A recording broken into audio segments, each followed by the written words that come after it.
The morning sun filtered through the trees, casting golden light upon the forest floor. Birds chirped a harmonious melody. The scent of jasmine floated gently on the breeze, soothing the restless minds of the gathered disciples. I approached Buddha with trembling steps, my heart burdened by questions that left me sleepless for nights. Buddha sat under the shade of the Bodhi tree, his presence calm and unshaken by the passing world. His eyes were soft yet piercing, as though they saw the essence of everything around him. I knelt before him, my voice faltering as I spoke. "Master, my life has become a vast desert," I said. "No matter where I walk, I find no oasis." Buddha nodded slowly, the faint trace of a smile illuminating his face.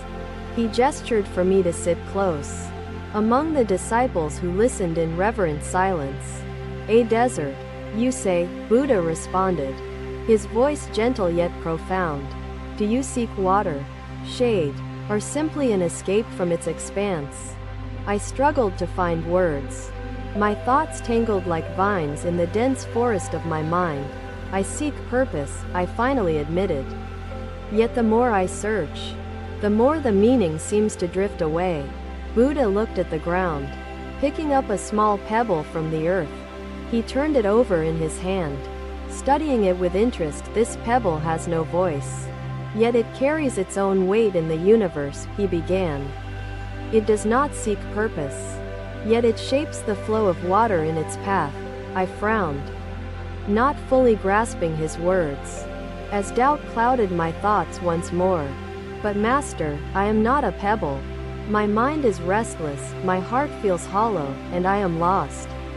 Buddha placed the pebble back on the ground, arranging it deliberately as though placing it in harmony with the earth. "You are not a pebble," he agreed. "Yet your restlessness and hollowness are the winds that reshape your desert."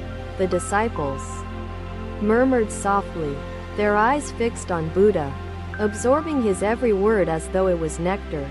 Buddha gestured toward a nearby stream, its waters glimmering in the soft sunlight. "Observe the stream," he instructed. "It flows without question, finding its way through rocks and soil, seeking no approval." I watched the stream, its currents winding gently, carrying fallen leaves on its journey to an unseen destination. "Yet even the stream must have a purpose," I argued. "It nourishes the earth, quenches thirst, and sustains life."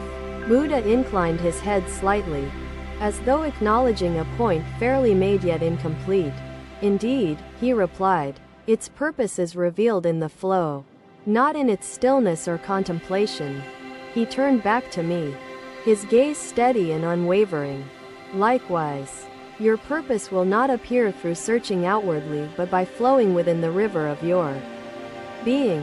His words hung in the air, sinking into me like rain absorbed by parched soil. Yet doubts still lingered. "Master, what if my river has no clear path?" I asked. "What if it dries before I find my meaning?" Buddha chuckled softly, the sound light and unburdened, like the laughter of a child. "Your river is not separate from the rain or the ocean. Its path exists, even if unseen by you." The wind rustled the leaves above, adding a serene rhythm to Buddha's teachings as he continued. "When clouds form, do they cry for rain, or do they simply let it fall?" he asked. "When rain falls, does it beg the earth to absorb it, or does it simply nourish without demand?" I remained silent, pondering the simplicity of his questions and the depth of their implications. "Master, I still struggle to understand," I admitted after a long pause. "How do I let my river flow when I feel blocked?" Buddha extended his hand, pointing to the roots of the Bodhi tree that anchored deeply into the ground. "The river does not curse the stones it encounters," he said. "It flows around them, shaping its path as needed." "Does that mean I must not resist my struggles?" I asked, my mind grasping for clarity like a lost child seeking a guiding light. Buddha nodded once more, his expression filled with unwavering compassion. "Resistance hardens the heart and clouds the mind," he said. Acceptance is the sunlight that melts the ice within your being. Does this mirror hold truths about me? Or is it simply a tool to spark reflection? Buddha replied, the mirror itself holds no truth.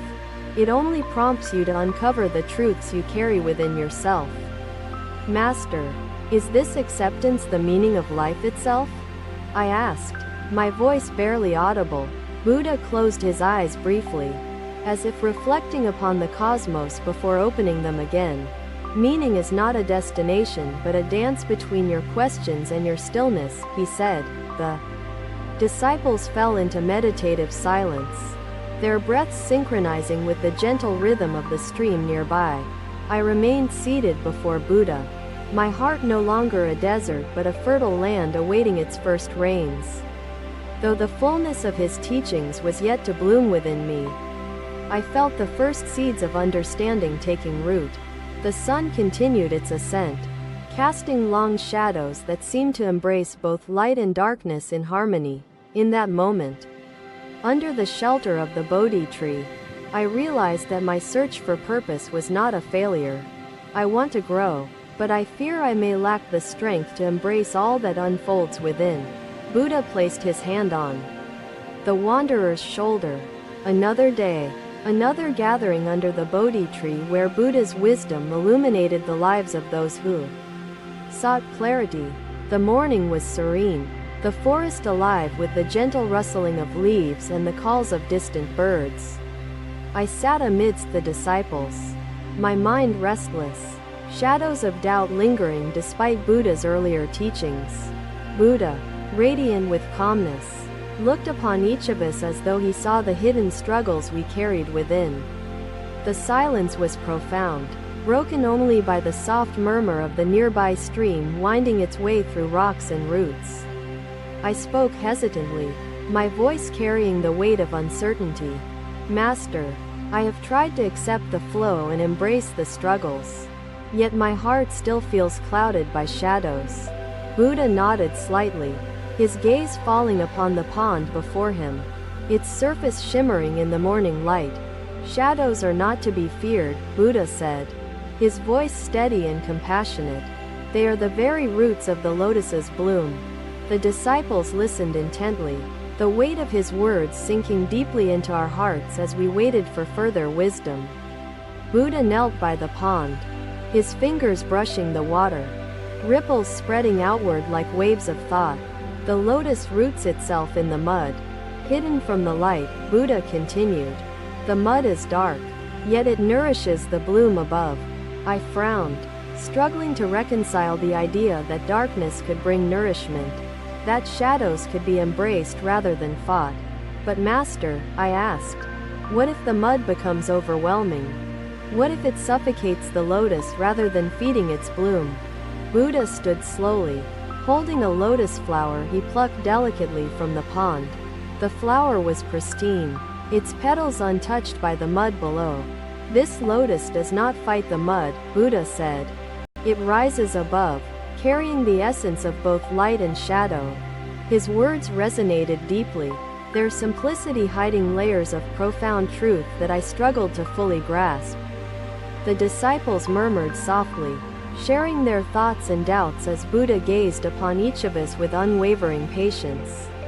Master, one disciple said, does this mean we must embrace the darkness within ourselves without resistance?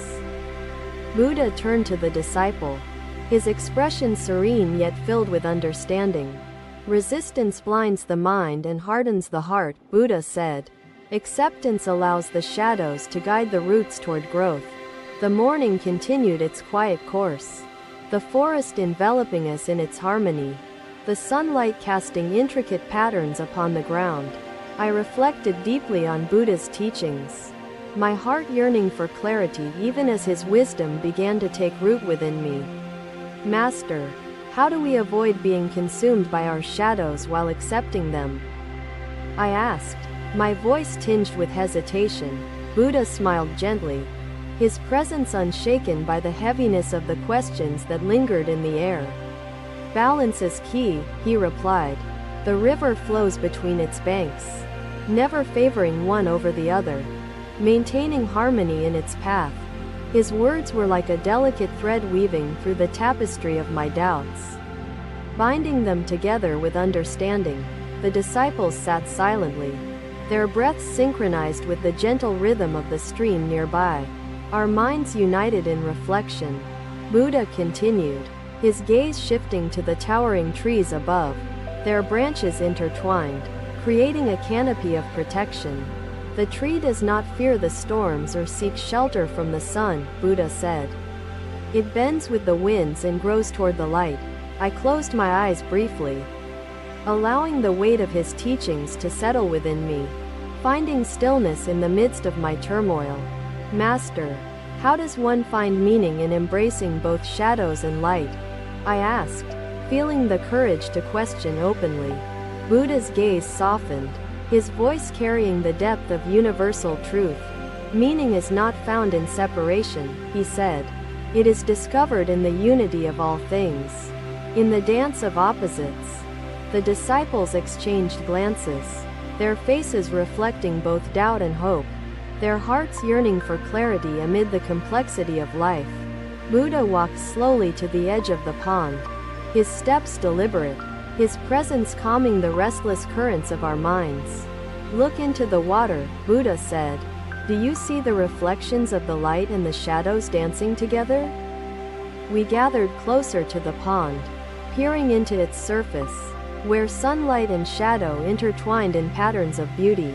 The pond does not separate one from the other, Buddha continued. It holds both as they are, creating harmony and stillness. I gazed into the water, my own reflection staring back at me, fragmented by ripples yet still whole within its essence. Master, what if the ripples distort our reflections? I asked, seeking the path to clarity amidst the dance of opposites. Buddha placed his hand upon the water, its ripples subsiding into stillness, revealing a clear reflection once more. Distortion is fleeting, he said. When the mind finds stillness, the truth of your being is revealed without fragmentation. The sun rose higher, casting golden light upon the forest, its warmth illuminating the faces of the gathered disciples. I felt a glimmer of understanding emerging within me, though the fullness of Buddha's teachings still awaited discovery. Buddha sat once more under the Bodhi tree, his presence grounding us amidst the currents of doubt and clarity. The lotus blooms not despite the mud but because of it, Buddha said, his words carrying the weight of universal truth. Its beauty arises from acceptance of both shadow and light, unity and balance. I nodded slowly, my heart no longer clouded but curious, eager to walk the path of understanding that Buddha illuminated. The disciples fell into meditative silence, their breaths harmonizing with the whispers of the forest as we reflected on Buddha's teachings. I closed my eyes, feeling the dance of shadows and light within me, embracing their unity rather than fearing their duality. As the morning continued its gentle course, I realized that the answers I sought were not destinations but steps within a never-ending journey. In that moment, under the shelter of the Bodhi tree, I understood that meaning was not a single truth but a dance. It was a harmony between the shadows and the light, between the questions and the silence, between resistance and acceptance. And as the sun cast its golden rays upon the earth, I felt the first seeds of understanding taking root within me, awaiting the bloom of clarity in time. Another day, another sunrise, and another gathering under the Bodhi tree, where questions sought answers and silence revealed profound truths. The morning air carried the fragrance of blooming flowers, mingling with the earthy scent of the forest's embrace. I approached Buddha once more, my heart lighter yet still yearning for clarity, the mysteries of existence still unfolding. The disciples gathered in quiet anticipation, their breaths synchronized with the gentle rhythm of the stream nearby. Buddha sat in serene stillness, his presence grounding us like the ancient roots of the Bodhi tree beneath him.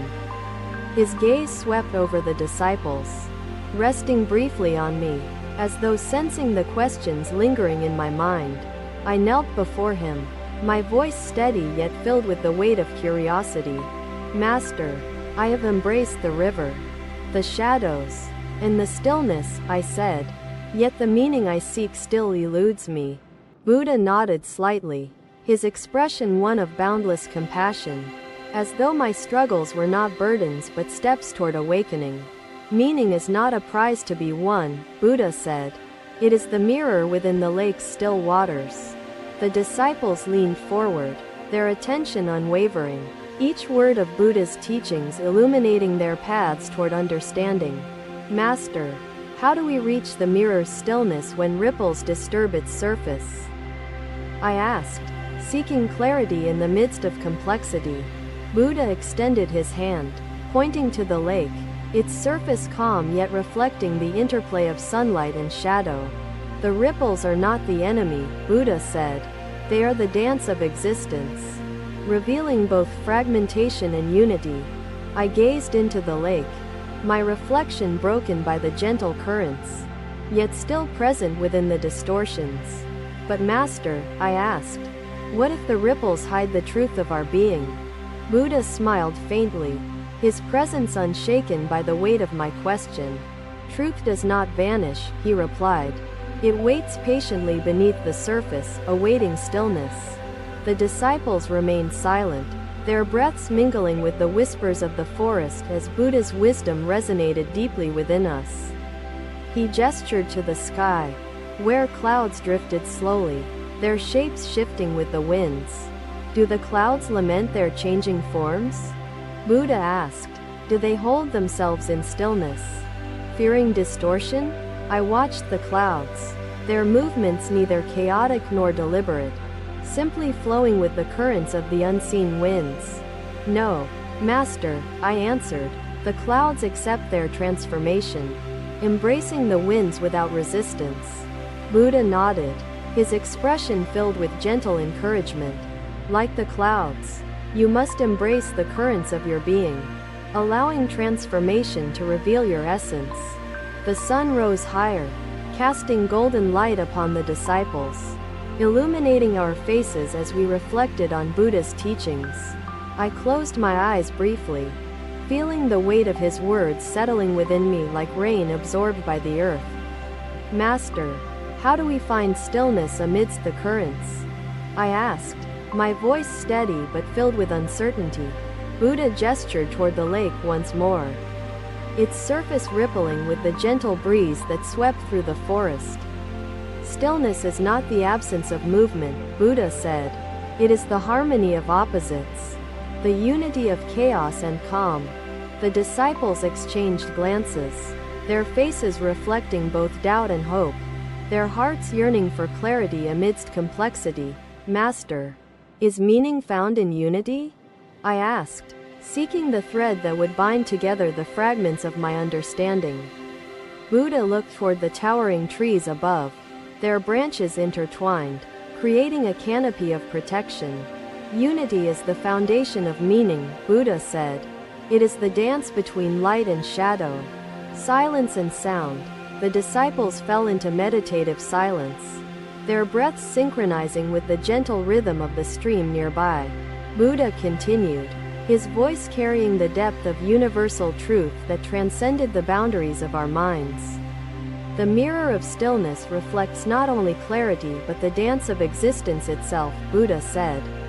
It reveals your unity with all things. I opened my eyes, gazing into the lake once more, my reflection clear despite the ripples that danced across its surface. Master, how do we become one with all things? I asked, my voice steady yet filled with curiosity. Buddha smiled gently, his presence a beacon of calm amidst the currents of doubt that flowed within me. Oneness is not achieved, Buddha said. It is recognized. It exists within you and beyond you, awaiting your understanding. The disciples nodded slowly, their hearts no longer burdened but curious, eager to walk the path illuminated by Buddha's wisdom. Master, I asked, how do we know when we have found meaning? Buddha extended his hand, pointing to the horizon where the sun rose over the forest, casting light upon the earth. Meaning is not a destination, Buddha said. It is the light within your being, revealed through acceptance of all things. The morning air carried the whispers of unseen forces, echoing Buddha's teachings as the disciples reflected deeply. I sat in silence, feeling the unity of light and shadow within me, no longer resisting the currents of my being. The sun continued its ascent, casting long shadows that seemed to embrace both light and darkness in harmony.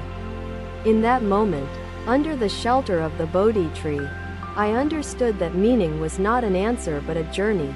The disciples remained seated, their breaths harmonizing with the whispers of the forest as Buddha's teachings resonated deeply within us. I gazed into the lake, my reflection clear despite the ripples that danced across its surface. As the morning continued its gentle course, I felt the first bloom of clarity within me.